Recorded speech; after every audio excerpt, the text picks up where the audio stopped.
उठो द्रौपदी शस्त्र उठाओ अब गोविंद नहीं आएंगे। तो मुझे लगता है शायद उसी को हमें कंठस्थ कर लेना चाहिए और उसी हिसाब से हमें आगे बढ़ना चाहिए, क्योंकि गोविंद की ज़रूरत भी नहीं है, होनी भी नहीं चाहिए। और मैं बीइंग अ वुमन, मैं इस सोसाइटी और इस गवर्नमेंट और इस पूरे सिस्टम से कुछ भी नहीं एक्सपेक्ट करती हूँ, because they have always always always failed अस। और बचपन की वो एक बात याद आई जब मेरी दादी क्या करती कि मैं मर्दा की दुनिया में एक लुगाई हूँ, दुनिया में हम खाली हाथ आए थे, खाली हाथ जाना है, लेकिन मैं बहुत कुछ लेकर आई हूँ। उस स्तन में, उस अपनी योनि में मैं अपने बाप का स्वाभिमान, खानदान की इज्जत। क्या महिलाओं की प्रतिष्ठा जिस देश में कहा जाता है कि यत्र नार्यस्तु पूजन्ते रमन्ते तत्र देवता, उस देश में अगर महिलाओं की इतनी गिरी हालत होगी, इसे गिरा कहें, इसे आप कलयुग मत कहिए, इसे घोर कलयुग कहिए, मेरे ख्याल से तो कलयुग शब्द भी छोटा है। वो क्या कर लेंगे, मतलब जो होना था वो तो हो गया। और मुझे लगता है यही चीज़ें होती रही है, हम देखते रहे हैं, इन पे बोलते रहे, लेकिन क्या फ़ायदा। सबसे बड़ा सवाल प्रधानमंत्री जी से, मतलब कि आपने वो वीडियो वायरल होने के बाद अपनी चुप्पी तोड़ी, तब आपने सवाल किया। 80 दिन से मणिपुर जल रहा था, तब आपके मन में एक ख्याल नहीं आया? इतने दिन तक क्या कुछ कर रहे थे वहाँ पे, लॉ एंड ऑर्डर का क्या वहाँ पे रोल था, वो सब क्या कर रहे थे, पुलिस क्या कर रही थी? और सुनने में ये आ रहा है कि ये सब कुछ वहाँ पर पुलिस के सामने होता है। पूरे मामले को देखने के बाद मैं ये ज़रूर कहूँगी कि सोशल मीडिया इस मामले में भगवान साबित हुआ है, क्योंकि आज सोशल मीडिया की वजह से ही मणिपुर में जो घटना घटी है वो लोगों तक पहुँची, हर तबके। हम खुद जर्नलिस्ट हैं, हम तक ही ये वीडियो 2 दिन पहले पहुँचा। नमस्कार, जय हिंद, भारत तक देख रहे हैं आप। मणिपुर की घटना घटती है, एक वीडियो सामने आता है, वीडियो बताया जाता है कि 2.5 महीना पुराना वीडियो है। ये वीडियो सोशल मीडिया पर वायरल होता है, 2 तरह की राय बनती है। कुछ लोग कहते हैं कि वीडियो को इसलिए शेयर किया जा रहा है ताकि लोग देखें और इस पर बात करें। कुछ लोग कहते हैं कि इस वीडियो को शेयर नहीं किया जाना चाहिए। ये वीडियो हर समाज के हर तबके ने देखा, महिलाओं ने भी देखा। उस जो हिंसा है, जो बर्बरता है, उसको देखने के बाद पहली बार किसी महिला के मन में क्या आया होगा, आपको ये जानना समझना चाहिए। आप जिस समाज के निर्माण की बात करते हैं वो बिना महिलाओं के आधार के अधूरा है, बन ही नहीं सकता। हमारे यहाँ तक समूह में अलग अलग राज्यों की महिलाएं जो हैं इसका प्रतिनिधित्व करती हैं, खबरें करती हैं, उन राज्यों से जुड़ी हुई लगातार खबरें करती हैं। आपको हर राज्य की से जुड़ी हुई हमारे यहाँ महिला पत्रकार मिलेंगी, तो उनसे हम बात करेंगे, समझेंगे कि जब पहली बार उन्होंने ये वीडियो देखा तो क्या जहन में आया। अब जो इस तरीके से सरकार, समाज, सिस्टम कार्रवाई की बातें करता है, क्या एक महिला के तौर पर ये सब कुछ सही दिशा में बढ़ रहा है या वाकई में ये खोखलापन है और ये एक रस्म अदायगी है जो हर वायरल वीडियो के बाद होती है। तो सबसे पहले सरिता जी, वीडियो देखा आपने, क्या, कब देखा आपने वीडियो, क्या रिएक्शन था आपका? ये वीडियो मैंने 2 दिन पहले ही देखा, रात के समय देखा, क्योंकि हम इवनिंग शिफ्ट में होते हैं तो रात को ही टाइम मिलता है, तो मैंने देखा। और इस वीडियो को देखने के बाद मैं सच बताऊं, मैं पूरी रात सो नहीं पाई। मेरे रोंगटे खड़े हो गए थे और यकीन नहीं हो रहा था कि ये हमारे देश के अंदर ऐसा हो रहा है। और उसके बाद इतनी शर्मनाक ये घटना है, पूरे देश के लिए शर्मसार करने वाली ये बात होती है। और जब मुझे पता चला कि इस पर अभी तक कोई एक्शन नहीं लिया गया है, तो ये बहुत ही ज़्यादा सोचने वाली बात थी कि इस तरह की घटनाएं हमारे देश के अंदर हो रही हैं और कोई एक्शन नहीं लिया जाता है। आज 78 दिन के बाद आज जो है 4 आरोपी आज अरेस्ट यहाँ पर हो रहे हैं। इतने दिन तक क्या कुछ कर रहे थे वहाँ पे, लॉ एंड ऑर्डर का क्या वहाँ पे रोल था, वो सब क्या कर रहे थे, पुलिस क्या कर रही थी? और सुनने में ये आ रहा है कि ये सब कुछ वहाँ पर पुलिस के सामने होता है।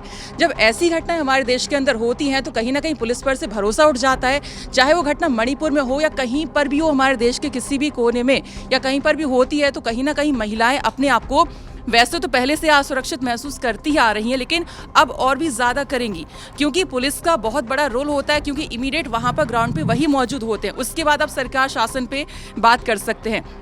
हम शासन की बात करते हैं तो हमने सुना अभी तक वहाँ पर जो मुख्यमंत्री बैठे हैं बीरेन, वो क्या कर रहे थे? आज वो इस्तीफे की बात कर रहे हैं। हम तो कहते हैं उनको तुरंत इस्तीफा दे ही देना चाहिए था, थोड़ी सी उनमें शर्म बची हो तो।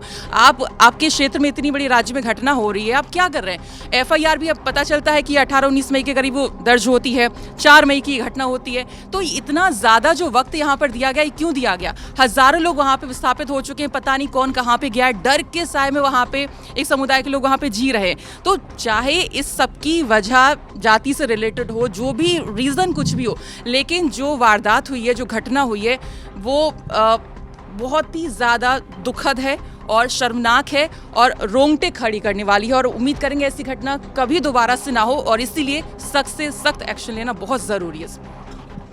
तो सरिता जी जो हैं वो उत्तराखंड की खबरें करती हैं, वहाँ भी हाल के दिनों में कई तरह की घटनाएं घटी थी और उसने भी पूरे देश को झकझोरा था। अर्शदीप मैम हैं पंजाब तक से। अर्शदीप मैम, जो देखा आपने वीडियो, एक तो पहला ये कि क्या बीतता है एक औरत पर जब इस तरह की कोई वीडियो आपके सामने आ जाती है।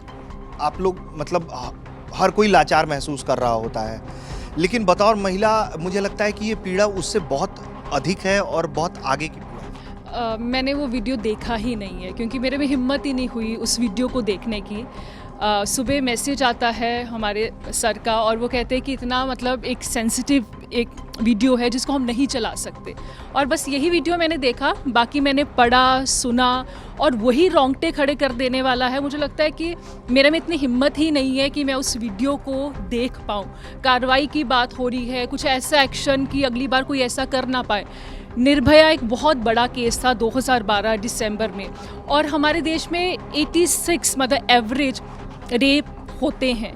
तो अगर हमने कोई सबक नहीं लिया, वो सोसाइटी, वो लोग हम में से ही हैं, तो मतलब कैसी सोसाइटी में हम रह रहे हैं। मतलब क्या मेरे बोलने से रेप नहीं होंगे? क्या मेरे बोलने से वो लोग सुधर जाएंगे? क्या मेरे बोलने से सरकार, पुलिस फटाफट एक्शन ले लेगी? लेकिन वो जो लड़की है जिन्होंने ये सब कुछ सहा, जिनकी वीडियोस पूरे देश ने, पूरी दुनिया ने देखी, क्या वो कभी उस जख्म से, उस ट्रॉमा से निकल पाएंगी? मतलब मैं ये बोलते हुए मतलब मुझे नहीं पता कि इस पे क्या बोलना है। रोंगटे खड़े कर देने वाली ये चीज़ है। मेरी मतलब धड़कनें तेज़ हो रही हैं इस चीज़ के बारे में बात करके, जिन पे ये बीता। 2.5 महीने बाद वीडियो सामने आई, अब पूरा देश उनके साथ सिंपैथी दिखा रहा है। लेकिन कुछ लोग, एक वर्ग ऐसा भी होगा जिनको लगता होगा कि ठीक है, उन जैसे लोग जिन्होंने ये सब किया, तो क्या मतलब 2.5 महीने तक वो कैसे रही होंगी। लेकिन अब भी वो जो लोग उनके पास जा रहे होंगे, सिंपैथी दे रहे होंगे, वो क्या कर लेंगे? मतलब जो होना था वो तो हो गया। और मुझे लगता है यही चीज़ें होती रही हैं, हम देखते रहे हैं, इन पे बोलते रहे, लेकिन क्या फ़ायदा। श्रेया बिस्तक से आती हैं, बिजनेस की खबरें करती हैं हमारे यहाँ। ये वीडियो जब देखा आपने, क्या चल रहा होता है इस तरह की वीडियो देखने के बाद? आमतौर पर हम लोग, जो पुरुष है वो देखता है, कहता है कि यार बहुत विभत्स है, बहुत दुराचारी है, नहीं होना चाहिए। बतौर लड़की देखने के बाद क्या समझ में आता है? सर, आपने ये सवाल किया और मेरी धड़कनें तेज़ हो गई है। मतलब मैं वो शब्दों में बयान नहीं कर सकती कि क्या मुझे महसूस हुआ उस वक्त। मेरे हाथ पाँव कांपने लग गए थे, मेरे आंखों से पानी बहने लगा था कि ये सच है या फिर ये डिलेमा है या कुछ ऐसा इल्यूजन है कि ये भी हो सकता है क्या। और वो इंसान जो कल और आप हम एक समाज में रह रहे थे, ऐसा क्या हो गया अचानक जो आप इस कदर मतलब इतने निचले स्तर पर आ सकते हैं? क्या आपने उस वक्त अपनी माँ का ख्याल नहीं किया, अपनी बहन का ख्याल नहीं किया? आपने उनके भाई को मारा, उनके बाप को मारा, और फिर नग्न अवस्था में 2 महिलाओं को घसीटते हुए, मतलब क्या सोच रहे थे आप? वही समाज से आते हैं, सबसे पहली बात। सबसे दूसरा सवाल ये है मेरा कि हम जिस सुरक्षाकर्मी पे भरोसा करते हैं कि इन्होंने हमारा भार संभाल रखा है, उनके सामने ये घटना हो जाती है और कुछ नहीं होता। क्या है ये? और होम मिनिस्ट्री से सवाल है कि आपको इन सब के कुछ बारे में पता नहीं था। अगर पता नहीं था, यार पता भी था, तो आपने कुछ नहीं किया। मतलब ये सोचने वाली बात है। और ये हम आज सवाल कर रहे हैं क्योंकि ये वीडियो वायरल हुआ। न जाने कितने सारे वीडियोस हैं जो गुम हो गए हैं, जो हुए ही नहीं हैं। आपको नहीं पता, मुझे नहीं पता वहाँ पे मणिपुर में ऐसा क्या हो रहा है। समुदाय के बीच में जो भी मतभेद है, आप उसको हल करने के लिए ये रास्ता अपना रहे हैं। और क्या साबित करना चाहते हैं आप लड़कियों को निकल के? क्या मन में क्या आता है आपके ये करके? मुझे तो ये बहुत ही वेग लगता है। मुझे समझ में नहीं आता, आप महिलाओं को नीचा दिखा के, कमज़ोर दिखा के क्या साबित करना चाहते हैं? कि आपने बहुत बड़ा झंडा गाड़ दिया है।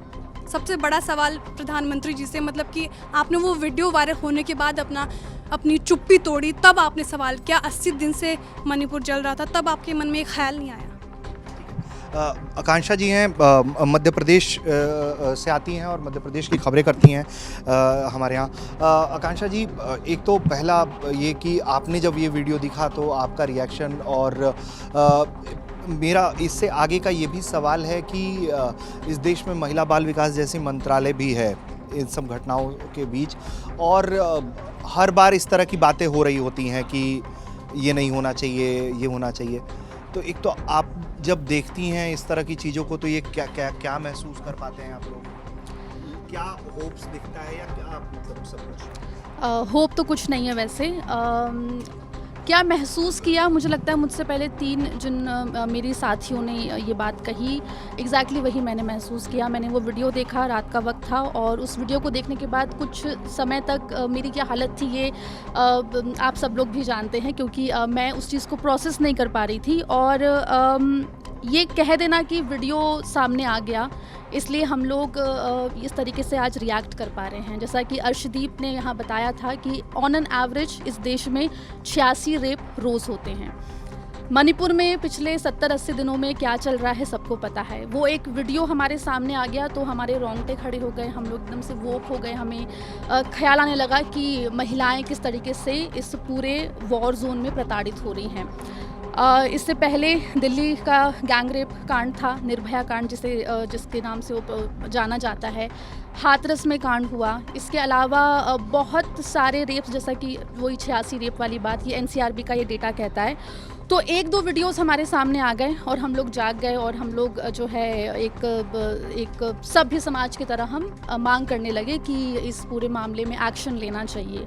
महिला बाल विकास कल भी चुप था। 86 दिन से महिला बाल विकास मंत्री जी को किसी को भी याद नहीं आ रहा था। हमारे विमेन कमीशन है, उसे याद नहीं आ रहा था। मणिपुर की जो राज्यपाल हैं वो भी महिला हैं, उन्हें भी याद नहीं आ रहा था। इस वीडियो के सामने आने के बाद हर एक मंत्री, मुख्यमंत्री से लेके महिला बाल विकास मंत्री से लेके राज्यपाल से लेके सभी के स्टेटमेंट्स और इंटरव्यूज़ जो हैं वो सामने आने लगे। लेकिन ये बहुत ही बुरी सच्चाई है इस देश की और इस समाज की कि केवल वीडियोस या तस्वीरें सामने आने के बाद हमारे अंदर का इंसान जागता है। उसके पहले हम सब मुर्दों की कौम हैं, हम मुर्दों की तरह सो रहे होते हैं, एक ब्रेथलेस इंसान की तरह हम सो रहे होते हैं। और एक सेइंग है, UN ने भी अपनी रिपोर्ट में कहा है कि women are the biggest victim of war. और महिलाएं जो हैं कहीं पर भी अगर 2 परिवारों में या आमने सामने 2 लड़कों में भी या कहीं पर भी अगर लड़ाई भी होगी तो गाली में जो है महिलाओं का नाम ही आता है। तो ये सोसाइटी मुझे नहीं लगता बदल सकती, और मुझे नहीं लगता कि कोई भी एजेंसी, कोई भी मंत्री, कोई सी भी सरकार महिलाओं को डिग्निटी, सुरक्षा और तमाम चीज़ें दे सकती हैं। तो जो वो एक आलोक धनवा जी की शायद से कविता है, उठो द्रौपदी शस्त्र उठाओ अब गोविंद नहीं आएंगे, तो मुझे लगता है शायद वही उसी को हमें कंठस्थ कर लेना चाहिए और उसी हिसाब से हमें आगे बढ़ना चाहिए, क्योंकि गोविंद की ज़रूरत भी नहीं है, होनी भी नहीं चाहिए। और मैं बीइंग अ वुमन, मैं इस सोसाइटी और इस गवर्नमेंट और इस पूरे सिस्टम से कुछ भी नहीं एक्सपेक्ट करती हूँ, because they have always failed अस। तो मेरा बस यही कहना है। देखिए, इस पूरी घटना पर जो जानकारियां सामने आ रही हैं, जो बातें कही जा रही हैं, वो ये कही जा रही हैं कि ये जो पूरी मणिपुर की घटना है उसमें ये बताया जा रहा है कि ये जो घटना रिपोर्ट की गई वो कुकी महिलाओं के साथ हुई है। लेकिन इसके अलावा भी जो बताया ये जा रहा है, जो दूसरा धड़ा दावा कर रहा है कि कुकी समुदाय की तरफ से भी मैतेई महिलाओं को निशाना बनाया जा रहा है, उनके साथ भी इस तरह की बात की जा रही है। लेकिन मसला फिर वही है कि क्या इस तरीके से दोनों धड़ों की महिलाओं के साथ हिंसा करके आप अपना किस तरह का आधिपत्य साबित करना चाहते हैं, आप क्या हासिल कर लेंगे महिलाओं से हिंसा करके? निधि हैं छत्तीसगढ़ तक से। निधि, ये घटना आपने देखी सुनी होगी, क्या महसूस करते हैं आप लोग जब इस तरह की चीज़ों से देखते हैं, आप लोग सामना करते हैं इन चीज़ों को? भारत एक ऐसा देश है जहाँ पर नारी की पूजा की जाती है, और जिस देश में नारी की पूजा की जाती है वहाँ इस तरीके की अगर घटना सामने आती है तो शायद शर्मनाक शब्द भी मुझे छोटा लगता है। मेरे पास शब्द नहीं है कि मैं कैसे इस पूरे घटनाक्रम को बयां करूं। पर इस पूरे मामले को देखने के बाद मैं ये ज़रूर कहूँगी कि सोशल मीडिया इस मामले में भगवान साबित हुआ है, क्योंकि आज सोशल मीडिया की वजह से ही मणिपुर में जो घटना घटी है वो लोगों तक पहुँची, हर तबके। हम खुद जर्नलिस्ट हैं, हम तक ही ये वीडियो 2 दिन पहले पहुँचा, और एक जो आम नागरिक है उस तक भी ये वीडियो 2 दिन पहले पहुंचा। तो यहाँ पे मीडिया पर भी बड़ा सवाल खड़े होता है। पुलिस या जो कार्यप्रणाली है वो तो फेल है, जैसे कि आपने कहा था, सरकार, समाज, पुलिस, सब कुछ फेल हो चुका है इस पूरे मामले में। और देखिए, ये तो एक वीडियो रिकॉर्ड हो गया तो सामने आ गया। आप समझिए कि पिछले 78 दिनों में ऐसी कितनी घटनाएं हुई होंगी जो शायद कैमरे में कैद भी नहीं हुई होंगी। और इसके अलावा पीएम मोदी का जब बयान आता है, मणिपुर की चीज़ें उनसे पूछी जाती है तो वो कहते हैं, मणिपुर का जिक्र तो करते ही है, साथ में राजस्थान और छत्तीसगढ़ में जो घटनाएं हुई हैं उसका भी जिक्र करते हैं। यानी कि यहाँ पे मानसिकता देखिए, पीएम मोदी यहाँ पे भी कहीं ना कहीं राजनीति वाला एंगल लाते हैं, क्योंकि राजस्थान और कांग्रेस और छत्तीसगढ़ में कांग्रेस की गवर्नमेंट है। तो जैसा कि मेरे जो पहले के साथियों ने बहुत कुछ कह दिया है, तो मैं यही कहना चाहूँगी कि इसे देखने के बाद शायद अब कुछ कहने के लिए बचा ही नहीं है। जी देखिए, एक तो यकीनी तौर पर कि अगर हिंसा कहीं भी महिलाओं के साथ हो रही है तो उस पर बोला जाना चाहिए, उसके खिलाफ आवाज़ उठाई जानी चाहिए। महिलाओं के खिलाफ किसी भी राज्य में किसी भी सरकार के खिलाफ की सरकार हो, किसी भी पार्टी की, वहाँ इसके खिलाफ बोला और लिखा जाना चाहिए, इसमें कोई भी दो राय नहीं है। लेकिन मसला ये है कि जब एक घटना पर शोर ज़्यादा होता है तो क्यों उस घटना के खिलाफ दूसरी घटनाओं का एग्जाम्पल सेट किया जाने लगता है।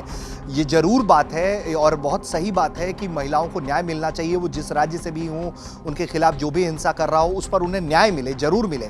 लेकिन मसला ये है कि अगर किसी एक घटना पर बहुत लंबे वक्त से चुप्पी है तो उस चुप्पी पर सवाल क्यों नहीं किया जाए। क्या इसलिए चुप रहा जाए कि दूसरे राज्यों में भी ऐसी घटनाएं होती हैं? तो ये कब तक चलता रहेगा। हमारे साथ हैं गौरांशी, यूपी तक से हैं, यूपी की खबरें करती हैं गौरांशी हमारे यहाँ। गौरांशी, वीडियो जब देखा तो उस वक्त हम लोग न्यूज़ रूम में ही थे। बहुत मुश्किल है इस घटना को शब्दों में ढालकर किसी से सवाल कर लेना। आपने देखा पढ़ा जब, तो क्या हुआ? ऋषि, जैसे आपके लिए मुश्किल है कि आप सवाल करें, वैसे ही मुश्किल है हमारे लिए कि हम इस पर जवाब दें। ऐसे कोई भी मुद्दा होता है, आपने देखा होगा, हम लोग तुरंत लाइव में बैठते हैं, उस मुद्दे पर बोलना शुरू करते हैं। पर आप जब एक एंकर से दूसरे एंकर तक आ रहे थे और आप सवाल कर रहे थे, और मेरे दिमाग में सिर्फ यही चल रहा था कि हम बोलेंगे क्या इस पर। वो जब वीडियो हम देखते हैं उसके बाद में एक ब्लैंक जो होता है आपके अंदर, एक जो शून्य छाता है, वो शून्य छा गया। समझ में नहीं आ रहा था कि इस मुद्दे पर बोले क्या। जैसा कि आपने एक इन्फॉर्मेशन भी दी कि दो गुटों के बीच की लड़ाई थी, जिसमें उनका ये कहना था कि कुकी समुदाय ने हमारी महिलाओं के साथ में ऐसा किया, इस वजह से ये जो एक बात निकलकर सामने आ रही है। मुद्दा ये है कि अगर उन महिलाओं के साथ में बर्बरता हुई है, आपने उस दर्द को महसूस किया है जो आपकी महिलाओं के, आपकी कौम की महिलाओं के साथ में बर्बरता हुई है, आप वही बर्बरता उन लोगों के साथ में कर रहे हैं। बदला लेने के लिए क्या इंसान इतने निचले स्तर पर गिर जाएगा? आप समझिए कि जिन अंगों को उस वीडियो में महिलाओं के पकड़ा गया है, वो बहुत सेंसिटिव अंग होते हैं। बहुत खुलकर अगर बात की जाए, बहुत सेंसिटिव अंग होते हैं, जिसमें महिला को सबसे ज्यादा तकलीफ होती है, हाथ लगने तक पे तकलीफ होती है। किस तरीके से वो बर्बरता की गई, शायद आपने भी वो वीडियो देखा होगा। और यकीन से कह सकते हैं कि चाहे कोई मर्द हो चाहे कोई औरत हो, उस वीडियो को देखने के बाद में उसके रोंगटे खड़े होंगे, पहली बात। दूसरी बात यह है कि ऋषि, बहुत सी चीजें आजकल सिर्फ सोशल मीडिया तक ही सिमट कर रह गई हैं। नो डाउट, जैसा कि अभी निधि ने बोला कि इस मामले में सोशल मीडिया हमारे लिए भगवान बनकर आया। लेकिन आपने देखा होगा कि बहुत से मंत्रियों ने फॉर्मेलिटी के लिए ट्वीट किया और बात वहीं पर खत्म हो गई। ये मुद्दा ट्विटर से शुरू हुआ, बहुत हद तक ट्विटर पर खत्म होता होता कई राज्यों में दिख भी गया, जिन अलग अलग राज्यों के लोगों ने ट्वीट किया। क्या हमारे अंदर इतनी इंसानियत बची है? क्या हर एक बात पर कैंडल लेकर निकलने वाले लोग इसके विरोध में इतना नहीं बोल सकते? सवाल यही है कि राजनीति अपनी जगह है, सब कुछ अपनी जगह, दो गुटों का झगड़ा भी अपनी जगह, आप सब कुछ अगर किनारे कर दीजिए, क्या महिलाओं की प्रतिष्ठा, जिस देश में कहा जाता है कि यत्र नार्यस्तु पूज्यन्ते रमन्ते तत्र देवता, उस देश में अगर महिलाओं की इतनी गिरी हालत होगी, इसे गिरा कहें, इसे आप कलयुग मत कहिए, इसे घोर कलयुग कहिए, मेरे ख्याल से तो कलयुग शब्द भी छोटा है, वहां पर आगे क्या होगा इसका भगवान ही मालिक है। तो ये गौरांशी थी, यूपी तक से, वो बता रही थी। हमारे साथ सोनिया जी भी हैं। सोनिया हरियाणा से आती हैं और हरियाणा तक की खबरें करती हैं हमारे यहाँ। हरियाणा में भी महिलाओं को लेकर जो है वो तमाम तरह की बात होती रही है, उनके अधिकारों को लेकर और उनके खिलाफ होती हिंसाओं को लेकर। आपने जब ये घटना देखी सोनिया, मतलब मैं सबसे यही सवाल पूछ रहा हूँ और मुझे बहुत हर बार वो उसका सामना करना पड़ रहा है कि मैं कैसे कहूँ आपसे कि आप क्या महसूस कर रही थी? मैं जब वो वीडियो देख रही थी तो मैं बड़ी मतलब ठहर गई थी, मेरा समय जैसे कि रुक गया था। और बचपन की वो एक बात याद आई जब मेरी दादी क्या करती कि मैं मर्दां की दुनिया में एक लुगाई हूँ, दुनिया में हम खाली हाथ आए थे, खाली हाथ जाना है, लेकिन मैं बहुत कुछ लेकर आई हूँ। उस स्तन में, उस अपनी योनि में मैं अपने बाप का स्वाभिमान, खानदान की इज्जत, साथ में जो हमारे कोई भी विरोध या किसी भी विरोध का मैं बदला भी साथ में लेके आई हूँ। तो मेरे पास 2-4 जो लाइन थी जो बचपन तक मेरी दादी बोला करें थी या कोई और बताया करे थे कि हम मर्दा की दुनिया में लुगाई सा, तो वो बार बार वो जो पंक्तियां हैं वो मेरे जहन में आ रही थी।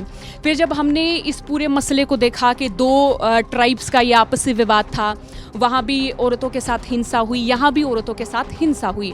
इस मसले में जहाँ तक देखा जाए कि मणिपुर में कब से हो रहा है, मीराबाई चानू जैसी खिलाड़ी ट्वीट कर चुकी हैं, प्रेस कॉन्फ्रेंस कर चुकी हैं, प्रधानमंत्री नरेंद्र मोदी को वो कितने महीनों से कह रहे हैं कि मणिपुर जल रहा है, कोई संभालो, कोई इसको देखो, किसी ने नहीं देखा। ये वीडियो कब का, इंटरनेट बंद था, इंटरनेट जैसे ही थोड़ा बहुत चला होगा ये वीडियो वायरल हुआ होगा, हमें पता चला होगा, है ना। उसके बाद भी आप देखो क्या कार्रवाई हुई है, तमाम जितने लोग हैं उन सबके चेहरे देखे जा रहे हैं, लेकिन कौन पकड़ में आए, वही 3-4 लोगों के नाम हैं। उन औरतों पर, उन लड़कियों पर क्या बीत रही होगी। मेरे साथ कोई छोटी सी बदतमीजी कर दे, मैं जो है अपने आप को रूम में हो सके मैं बंद भी करूं, हो सके मेरे भीतर इतना गुस्सा भी आए कि मैं सामने वाले को मैं कहूँ क्या मैं बताऊंगी, है ना। लेकिन हर बार सेम ऐसा रिएक्शन हमारा नहीं होता है। उन लड़कियों पर क्या बीत रही होगी, क्या वो लड़कियाँ जिंदा हैं, और हैं तो वो किस हाल में हैं। मतलब बहुत स्तब्ध करने वाली ये चीज़ें हैं, बहुत हैरान करने वाली ये चीज़ें हैं। और इसमें आप देखिए कि कार्रवाई जब हम देखते हैं कि इधर से ट्वीट आ रहे हैं, उधर से ट्वीट आ रहे हैं, इस मसले में कहा जा रहा है कि देखिए जी ये वाला जो है उस राज्य में भी हुआ था, पहले वहाँ पे हुआ था, तो इन चीज़ों को हम पॉलिटिकल क्यों कर लेते हैं। हर चीज़ में, हर बात में सॉफ्ट टारगेट औरतें ही क्यों होती हैं। वीडियो का हमने छोटा सा पार्ट देखा जब 2 लड़कियों को लेकर जाया जा रहा है, उनके स्तन से छेड़खानी की जा रही है, कोई उसकी जो है यूनी को दबा रहा है, एक और लड़का। तो इस तरह जब हम ये इतनी सारी जो चीज़ें देखते हैं तो सवाल हमें सरकार से बिल्कुल पूछने चाहिए। मैं पूछनी चाहिए इतने दिनों से आप क्या कर रहे थे, इतने महीनों से आप क्या कर रहे थे। जवाब होता कुछ भी नहीं जी, हम थोड़ी बहुत कार्रवाई कर रहे हैं, फिर ऊपर से ट्वीट आते हैं, फिर ऊपर से इसमें राजनीति आती है कि देखिए जो कांग्रेस का ये है, बीजेपी का ये है। लेकिन इन सब के इतर जहाँ तक औरतों की बात है कि क्या उन लोगों का बदला पूरा हो गया। औरतों को निर्वस्त्र करने के बाद, वो पूरी परेड निकालने के बाद, ये छोटी सी वीडियो देखी, उसके बाद उनके साथ गैंग रेप किया गया। वो कितनी विभत्स घटना है ये। और शायद ये मैं कहूँ कि उस राज्य में हुई जिस राज्य को लेकर 3-4 महीनों से लगातार सवाल खड़े हो रहे हैं। मीराबाई चानू का जैसे मैंने जिक्र किया, और भी और खिलाड़ियों का जिक्र किया, वो ये तक कह चुके ट्वीट करके, प्रेस कॉन्फ्रेंस करके। और क्या बाकी रह जाता है, सरकार से सवाल है, वहाँ की जो सिस्टम है उससे सवाल है। अब औरतें करें तो क्या करें, कुछ नहीं उनके हिस्से। सिस्टमेटिक अब्यूज़ के सामने कितनी मजबूत औरत हो वो नहीं लड़ सकती। एक पूरी मॉब के आगे कोई भीड़ हम पर टूट पड़े, हम किस से लड़ेंगे और किस तरह से लड़ेंगी। और सामने जब हमारे पुलिस हो, सामने जब वहाँ पर जो हो रहा हो वो सरकार के संज्ञान में हो, और तब भी कुछ ना हो, तो मैं यही कहूँगी कि हमारा देश बहुत पीछे है, बहुत पीछे है हमारा देश। एक सवाल, बिल्कुल आखिरी का ये सवाल है, इसको लेकर कई जगहों पर रिपोर्टिंग हुई, अंतर्राष्ट्रीय स्तर पर भी खबरें छपी, और मैं प्रियंका चोपड़ा की भी की खबर एक पढ़ रहा था। उन्होंने त्वरित न्याय की मांग की है। त्वरित न्याय का रूप क्या हो सकता है? त्वरित न्याय का रूप हम ये मान सकते हैं कि जो लोग हैं, जितने लोग हैं, उनकी पहचान तो अभी तक की जानी चाहिए थी और हो चुकी होनी चाहिए थी। त्वरित न्याय का मतलब ये नहीं होता कि हम जैसा उन 2 महिलाओं के साथ हुआ तो ठीक बदले में किसी भी और पुरुष के साथ वैसा कर दें। ये कोई मैं कहूँ कि ये कोई न्याय है भी नहीं, है ना। हर चीज़ अगर हम कहें कि हर चीज़ मॉब के लिहाज से चलेगी या लोगों के हिसाब से चलेगी, ये भी जायज़ बात नहीं है। त्वरित न्याय का मतलब, या त्वरित न्याय इस तरीके से कि जिस तरह से अब कहा जा रहा है कि 4 लोग पकड़े गए या 3 लोग पकड़े गए, जितने भी लोग पकड़े गए, वहाँ पर जो सब लोग शामिल थे वो शामिल क्यों नहीं किए गए हैं, उनकी पहचान क्यों नहीं हमारे हिस्से आई है, उनकी पहचान हमें क्यों नहीं पता चली है। तो त्वरित न्याय का मतलब ये नहीं है कि 3-4 या जितने भी लोग हमें मालूम हुआ है उनके बारे में, उनको भी पकड़े, उनको भी खड़ा कर दें उस पूरी पंक्ति में, उस पूरी लाइन में, उनसे पूछें कि बताइए जी क्या हुआ, अब हम भी आपके साथ किसी भी तरीके से कोई भी कृत्य करेंगे, तो वो कोई त्वरित न्याय नहीं है। इसका मतलब ये है कि जल्दी से जल्दी वो जो 2 बच्चियां हैं, वो जो 2 लड़कियां हैं, उनकी जानकारी ली जाए, वो किस हाल में है, वो कैसी हैं। इसके साथ ही जो जिन लोगों ने ये किया है उनको सज़ा दी जानी चाहिए। ये है त्वरित न्याय का भी अगर हम कहें तो। आकांक्षा और श्रेया भी हैं हमारे साथ। अच्छा, त्वरित न्याय की एक टिप्पणी जो है वो प्रियंका चोपड़ा ने की, लेकिन मतलब मुझे लगता है कि इन सब चीज़ों को कैसे रोका जा सकता है? जो इस तरीके के सेक्सुअल ऑफेंडर्स हैं, महिलाओं के प्रति जो क्राइम करते हैं, क्या इन लोगों को ऐसा कुछ सिस्टम होना चाहिए कि इनकी तस्वीरें पूरे देश में जारी कर दी जाएं और बताया जाए कि ये लोग समाज के लिए हानिकारक लोग हैं, लेकिन दूसरी तरफ हमारा जुडिशियल सिस्टम कहता है कि सबको सुधार का मौका मिलना चाहिए। तो क्या कोई तरीका है इसको रोकने का, या फिर ये हर बार वही है कि हम निंदा करेंगे और फिर आगे बढ़ जाएंगे? ये जो सवाल आपने मुझसे किया कि क्या तस्वीरें उनकी जो है वायरल कर देनी चाहिए, तो बिल्किस बानो केस में आपको याद होगा जब रेपिस्ट बाहर आए तो उनको फूलों की माला पहनाई गई, ढोल बाजे बजाए गए। जो case I think Kathua case था, उनके भी जब आरोपी जेल से ज़मानत पे आए थे तो उनके लिए भी रैली वैली निकली थी बाकायदा। तो ये सब मुझे नहीं लगता कि किसी काम आएगा। बिल्कुल सही बात ये है कि निर्भया केस का मैं एग्जांपल दूंगी, क्योंकि जो आउटरीच उस केस में निकला था युवाओं का और दिल्ली की सड़कों ने जो आउटरीच देखा था, मैं भोपाल से आती हूँ जो कि टियर 2 सिटी में आता है, लेकिन वहाँ पर भी वो आउटरीच था। मैं कॉलेज में थी, फर्स्ट ईयर में थी, और उस वक्त भी मुझ में भी वो आउटरीच था, और मैं भी सोशल मीडिया से लेके सड़कों पर जिस भी तरीके से उस चीज़ का विरोध कर सकती थी मैं कर रही थी। तो लेकिन उस केस में भी न्याय मिलते मिलते, जो हमारी जुडिशरी की किताबों में जो न्याय की परिभाषा है वो मिलते मिलते फास्ट ट्रैक कोर्ट और तमाम चीज़ों के बावजूद भी मेरे हिसाब से 2019 या 20 की शुरुआती समय तक ही जो सज़ा है वो मुकर्रर हो पाई थी, और ऐसे बहुत सारे केसेस हैं।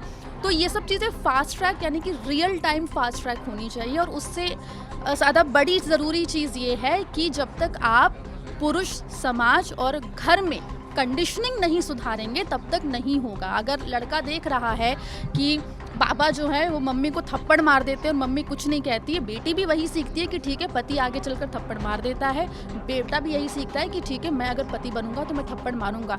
12 साल की बहन है, उसको बाहर निकलना है तो उसको 3 साल के भाई के साथ उंगली पकड़ के भेजा जाता है कि जाओ भाई को लेके जाओ, अकेले मत जाओ। 3 साल का भाई क्या कर लेगा आपका? लेकिन उस 3 साल के बच्चे के जहन में आता है कि भाई मैं कितना भी छोटा हूँ लेकिन मैं ही तुम्हारा सेवियर बनूंगा महिलाओं का, और वो जो 12 साल की बच्ची उसके दिमाग में जाता है कि बिना पुरुष के वो आगे नहीं बढ़ सकती। तो ये जो कंडीशनिंग के बीच में जो गैप है, ये जो पैरिटी है, इसको कम करने की ज़रूरत है। लड़के लड़कियों को समान रूप से पढ़ाना लिखाना जितना ज़रूरी है उतना ही वो एनवायरनमेंट देना इंपॉर्टेंट है, तभी जाके इस टाइप के जो सेक्शुअल ऑफेंसेस हैं वो कम हो सकते हैं। खत्म की उम्मीद मुझे अभी भी नहीं है, लेकिन बिल्कुल इन्हें कम करने के लिए हमें कंडीशनिंग पे ध्यान देना बहुत ज़रूरी है। ये मुझे जी जैसा आकांक्षा ने कहा चैरिटी बिगिंस फ्रॉम होम, तो हमें तो वो तो करना ही चाहिए। और सर मेरा दूसरा मेरा थॉट ये है कि जैसे अरब कंट्रीज़ में पता है आपको कि गैंग रेप पे क्या सज़ा होती है, क्या वो इंडिया में लागू हो सकता है? वो प्रॉम्प्ट एक्शन, वो क्रूएल एक्शन, अगर उससे कुछ रिजल्ट आता है तो वो क्या सच मतलब वो हमें अपनाना चाहिए? अगर नहीं तो प्रॉम्प्ट एक्शन बहुत ज़रूरी है, फास्ट ट्रैक पे हमें वो ले जाना चाहिए, वो केस आगे बढ़ना चाहिए। और जैसा कि आकांक्षा ने भी कहा चैरिटी बिगिंस फ्रॉम होम, वो तो है ही। और दूसरी बात ये है कि जो लोग हैं जो ऐसे पोजीशन पे हैं जहाँ पर उनके पास वेटेज है, तो वैसे लोग को बहुत ही अवेकन होने की ज़रूरत है। आप और मैं मीडिया में, और आपको भी पता है यहाँ पे ऐसे लोग हैं जो मीडिया में होकर उनकी सोच इतनी दकियानूसी है, इतने ऑर्थोडॉक्स हैं कि समटाइम्स आई फील लाइक ये मीडिया में काम करते हैं क्या? अगर मीडिया वाले लोग भी ये सोच रखेंगे लड़की के प्रति तो फिर कैसे समाज सुधरेगा? हमारा काम है समाज को आईना दिखाना, या फिर journalist is the mirror of our society. So अगर वैसे ही लोग यहाँ भी होंगे तो भी क्या होगा? तो अगर ऐसे पोजीशन पे भी लोग रहेंगे जिनकी मानसिकता ऐसी है तो भी वो सोसाइटी को इम्पैक्ट करेगी। तो this is high time. We should not wait for Mahatma to come and fight for us. We should take the weapon and we have to fight for us. This is the high time. This is all. I rest my case now. तो ये बातें आपने सुनी कि जो पूरी महिला पत्रकार हैं मणिपुर की हिंसा को लेकर, उन्होंने जब ये वीडियो देखा तो उनके जहन में क्या कुछ आया, क्या कुछ चला, और वो कैसे देखती हैं इस पूरे घटना को। आपकी क्या राय है? हमें हमारे वीडियो पर कमेंट करके बताइए। देखते रहिए भारत तक। नमस्कार, जय हिंद।